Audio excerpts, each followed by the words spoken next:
বিমানে Dhaka new York রুটটি বন্ধ থাকায় হতাশ বাংলাদেশি প্রবাসীরা। আমাদের ব্র্যাডফোর্ড প্রতিনিধি হাসান খান নিউ ইয়র্ক সফরকালে এই বিষয়টি বিস্তারিত জানতে পারেন। দেখুন তার রিপোর্টটি।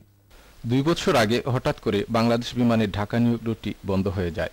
একসময় বিরাট আন্দোলনের মাধ্যমে নিউ ইয়র্ক প্রবাসীরা এই ফ্লাইটটি চালু করেছিলেন। ঢাকা নিউ ইয়র্ক রুটটি বন্ধ হয়ে যাওয়ায় বিপদে পড়ে যান নিউ ইয়র্কে বসবাসরত বৈবিধ্য এবং ইংরেজি ভাষায় পারদর্শী নয় এমন আমেরিকা প্রবাসী নাগরিকেরা।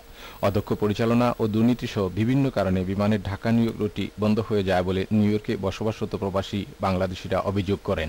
এয়ারলাইন ইন্ডাস্ট্রি সম্বন্ধে অভিজ্ঞতা সম্পন্ন লোক দিয়ে যদি বিমান পরিচালনা করা যায়, বিমান দিয়ে ফরেন কারেন্সি ইনকাম করা সম্ভব। যাদের একটা পার্টস কিনতে লাগে 1000 টাকা, সেটার বিল উঠাইছে ওরা 10,000 টাকা। বিমানের মধ্যে কিছু হাইডিং চুর আছে যাদের কারণে বিমান গচ্ছা দিচ্ছে। বিমান আমাদের জাতীয় সম্পদ। প্রবাসীদের দীর্ঘদিনের দাবির প্রেক্ষিতে নিউ ইয়র্কে বাংলাদেশ বিমানের রুট চালু হয়েছিল। তারপর অনাকাঙ্ক্ষিত কারণে সেই রুটটি বন্ধ হয়ে যায় এবং তারপরও নিউ ইয়র্কের বিমানের অফিস এবং গ্রাউন্ড স্টেশন এখনো ওপেন থাকে এবং এর কারণে বাংলাদেশ সরকারের অনেক বৈদেশিক মুদ্রা ক্ষতিগ্রস্ত। বাংলাদেশ বিমান আগে অত্যন্ত লাভজনক একটা প্রতিষ্ঠান আছিল নিউ ইয়র্ক রোড। এটা আমরা ভ্রমণ করতে অত্যন্ত কমফোর্টেবল ফিল করতাম এবং দুর্নীতির কারণে এটা সম্পূর্ণভাবে বন্ধ হয়েছে। বন্ধ হওয়ার মানে প্রধান যে কারণ সেটা হলো আমাদের এয়ারক্রাফটের স্বল্পতা। এয়ারক্রাফট লিজ নেওয়ার মাধ্যমে আমরা আবার এই রুট চালু করতে পারি।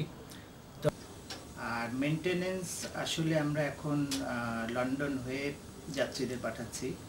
এখান থেকে ভার্জিন আটলান্টিকে প্যাসেঞ্জাররা লন্ডন যান, ওখান থেকে বিমানের ফ্লাইটে লন্ডন থেকে ঢাকা পর্যন্ত বা সিলেট, চট্টগ্রাম যেখানে অন্য। বর্তমান সরকারের কাছে নিউ ইয়র্ক তথা নর্থ আমেরিকায় বসবাসরত প্রবাসী বাংলাদেশিদের অন্যতম দাবি হল অতি সত্বর যেন আবারও ঢাকা নিউ ইয়র্ক ফ্লাইটটি চালু করা হয়। Hasan Khan, channel S news, New York.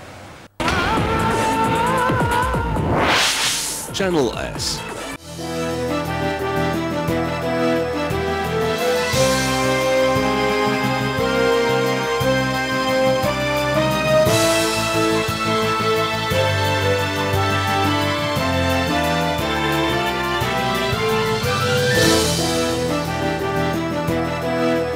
Channel S community news দেখুন সপ্তাহের সোম ও শুক্রবার রাত 8টায় এবং রাত 1:30টায়। পুনঃপ্রচার মঙ্গল ও শনিবার বিকেল 4টায়।